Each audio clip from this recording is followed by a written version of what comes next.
Okay, there are some cases where when trying to find the volume of something, the rectangular coordinate system that we're used to is not the best coordinate system.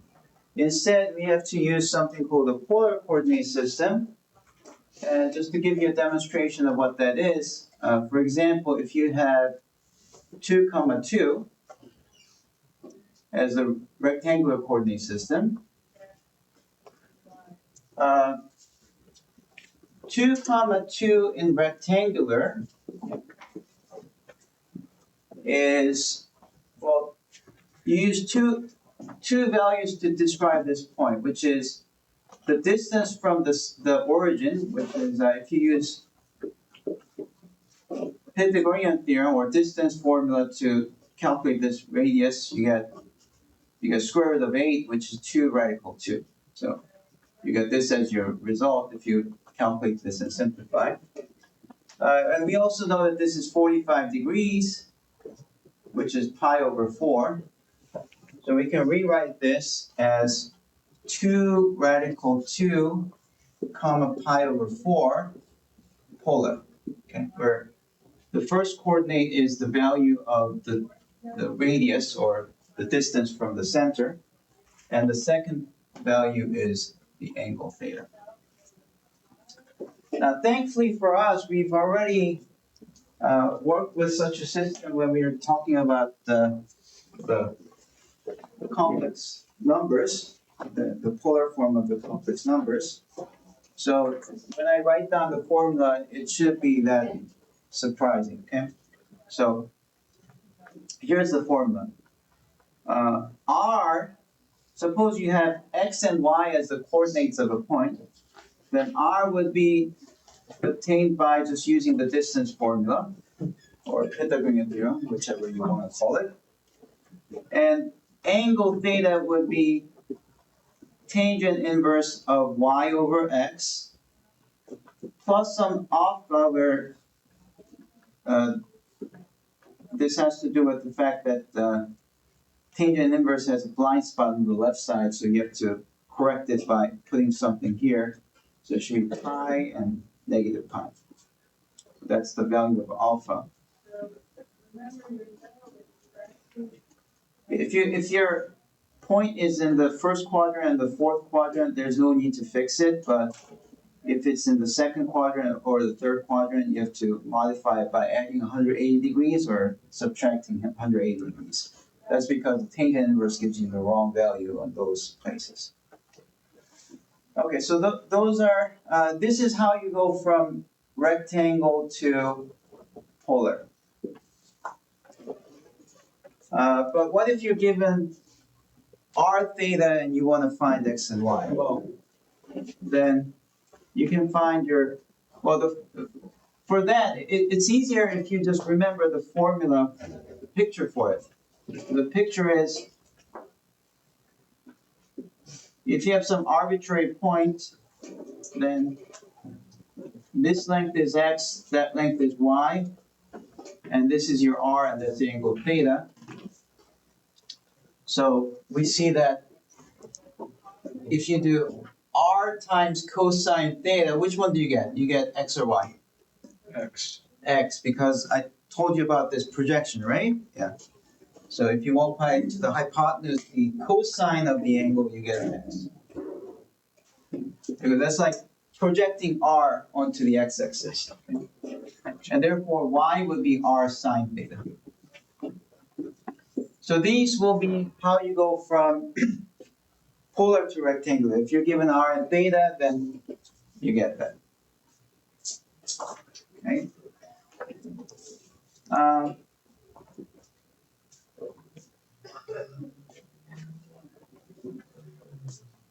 So the reason I bring this up is because sometimes you have functions that are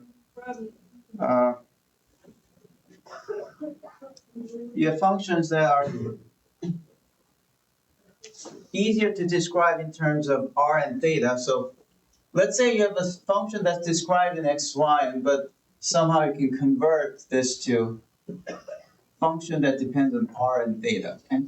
Let's say you're able to do that. Then the real question is, if you integrate this function of xy over dx dy over some region R, is there a way to convert this to integral of fr theta as something with dr and d theta? And the answer is yes, but there's something surprising that you have to put, which is that you have to put an extra r here. Okay, so that's what you have to do in order to get the polar integration. But let's see why we need that r. Okay. First of all, in physics, you can determine whether a formula looks good or bad by looking at their units, right? So x is a length, right? So dx is also a length, dy is a length. So what's the unit of dx dy? Dx dy, what's the unit for dx? It's L. Dy is also L, so the unit for dx dy is? Area, or L squared. So the unit for that is L squared, which is the area. Length times length gives you area. Okay? Now let's think about dr. R is the distance from the center, so what's the unit for that? Distances are measured by?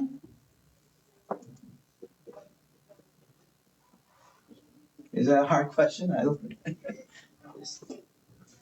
Distances are measured by? Length, right, of course. But then, how about angle theta? Angles are measured by radians, right? Does radians have a unit? Okay, so it's a bit of a confusing question. Like, isn't radius the unit of radians? Where theta is an angle can be measured either in radians or degrees. Aren't they the units themselves? But in physics, when you do length, kilograms, or length, mass, and then seconds, time for seconds. Yeah, so if you don't do those units, those units, angles don't have any unit at all. That's because the famous formula SOR. Do you know this formula SOR? SOR. People intentionally misread this as SOR because it looks like SOR, but this is S equal to theta times R, where it describes that if you have the central angle theta and there's an arc of S, and this is radius R, then R times theta gives you this arc length S. That's the formula that you had to learn in order to take SAT nowadays. Some people don't take it, but that's a very famous formula, S equals to theta R. And if you go by this, you can see that theta is equal to S over R, so that S is a length and that's also length. So length by length gives you just 1. So in other words, angles are unitless if you go by this formula. You get what I'm saying? Angles are unitless. So this one doesn't have a unit, which means this will have, dr d theta will only have the unit of L, whereas this one has the correct unit of area. See, we're trying to say dA is this guy, so I need the unit of area, and this one correctly has the unit of area, whereas this one doesn't have the unit of area. Now, if you put an extra r there, that fixes it, because that's a length, right? So that's one way to see that by putting on r, then it fixes it. But that's a very rough way of saying what's happening. A better explanation is, see, what is dA? dA is a very small portion of area. So if you have dx dy, definitely that's a very small portion of area, right? So here's at some point x comma y. If you increase by x just tiny bit, and if you increase by y just tiny bit, and you multiply these two things, you get a rectangle whose area is dx times dy, right? So this picture easily tells you that, oh yeah, dA, which is a very small portion of area, can be represented by dx dy.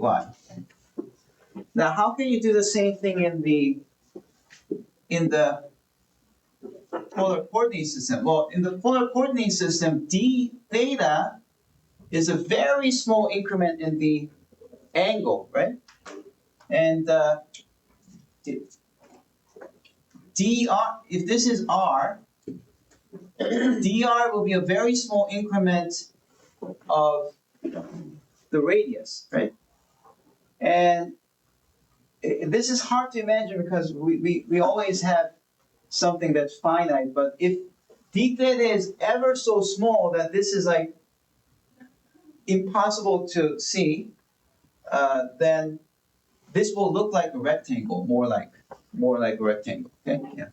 You might not realize this, but if you think of this circle as the size of the Earth, and you're just standing on the Earth, right? And if you had an actual some rectangle like thing where the top and the bottoms were actual arcs of the Earth, then you can't really distinguish that arc from a straight line. Yeah. So that's what's going to happen. But what is this length? Well, that length by this SOHR, S equals to theta times r, this is radius times d theta.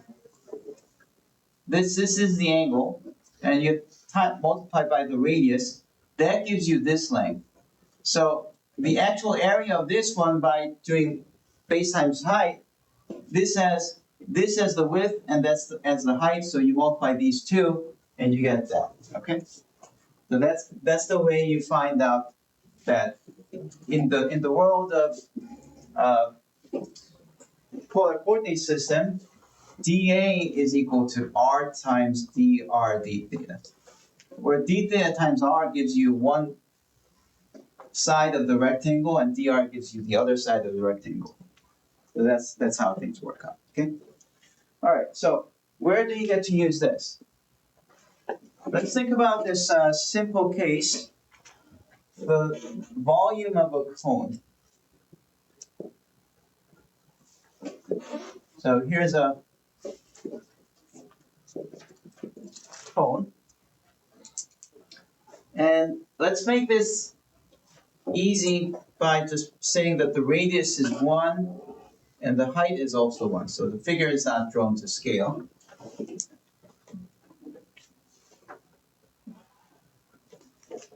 Now, if you ever took SAT, then in the front page they give you the formula for the volume of a cone is 1/3 pi r squared h. Yeah, you may have seen this in your other calculus courses as well. And in our case, because we're taking both as 1 and 1, I get 1/3 pi as the answer if I use the formula. But that formula should be obtained by using calculus, right?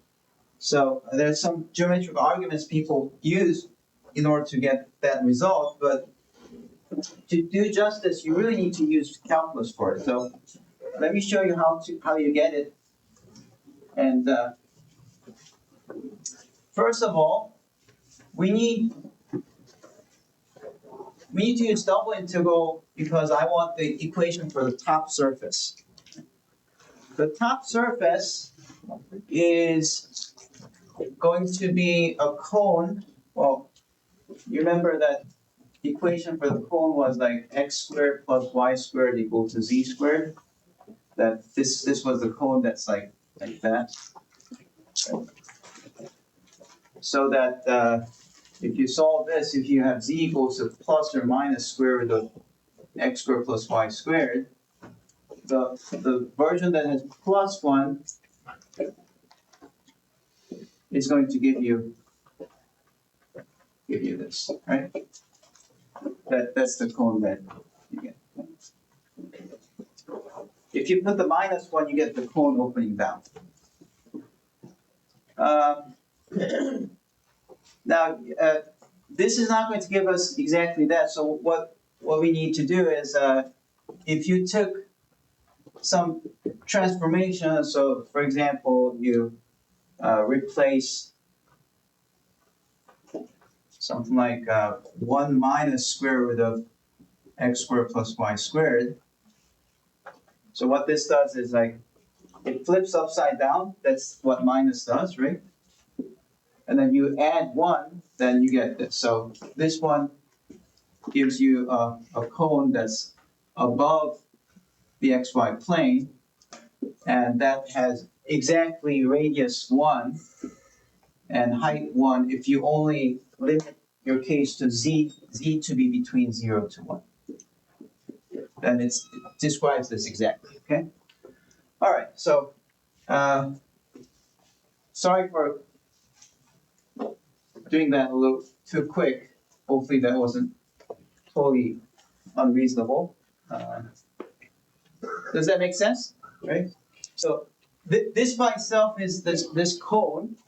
You put a minus, so you flip it upside down, and then you raise it by 1 by adding a 1, and now you have this cone. Okay?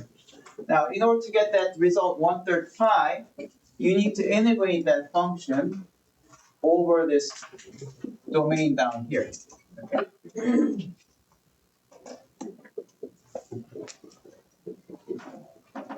So that's what we have to integrate.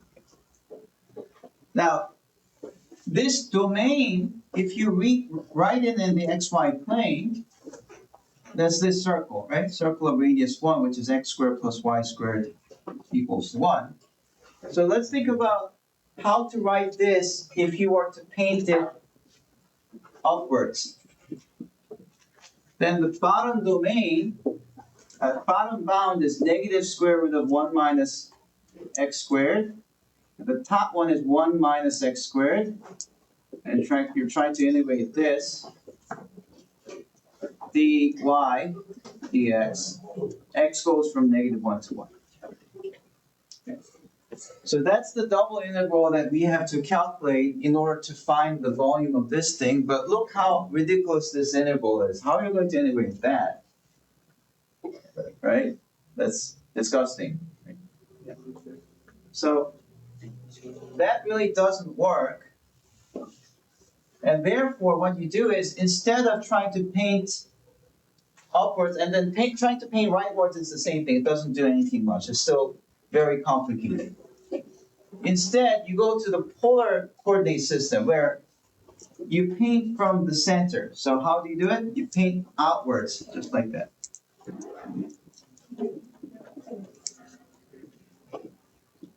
Okay, so where does R begin? When you paint radially, 0. R starts from 0, right? Where do you stop? When R reaches, this is a radius 1 circle, right? So 2, 1, right? So you can rewrite this integral using r dr d theta, so that r is inside, so r goes from 0 to 1. And then what about the theta? 360 degrees, right? So 0 to 2 pi. Okay. That's what you need. But we still need to be able to convert this into r and theta because, we're trying to integrate by r and theta, so this cannot be integrated by r and theta unless you change this in terms of r and theta. Okay. So can somebody tell me how to change this into r? And if you go back a few pages before, we did that already. What is this in terms of r? X. R equals square x squared plus y. Yeah, r is equal to square root of x squared plus y squared, right? So we can just replace this by r. So that just gives you 1 minus r. Okay? And now we're in business because that's super easy. Anyone can integrate that. Even people who barely passed Calc 2 can integrate this. So 1 times r times r, dr d theta, you integrate this, you get 1/2 r minus 1/3 r cubed, plug in 1 and 0, 0 to 2 pi, d theta, that's 1/2 minus 1/3, integrate from 0 to 2 pi, d theta, what's 1/2 minus 1/3? It's 1/6, right? And if you integrate by theta, that gives you 1/6 theta, and you're plugging in 2 pi and 0. What do you get? That's 1/6 times 2 pi, which is indeed 1/3 pi. Exactly the value that we predicted, okay? Now, I did this for specific values, but you can do the same kind of calculation with this being R and this being H. That's a little more challenging, but all it requires is there's different values for this one, and these values, okay? So it's not that hard. Yes? It comes out to the same thing, but 1/2 r squared. I forgot the squared. Oh, thank you. There was a mistake, but you ended up with the same. All right, that's all for today.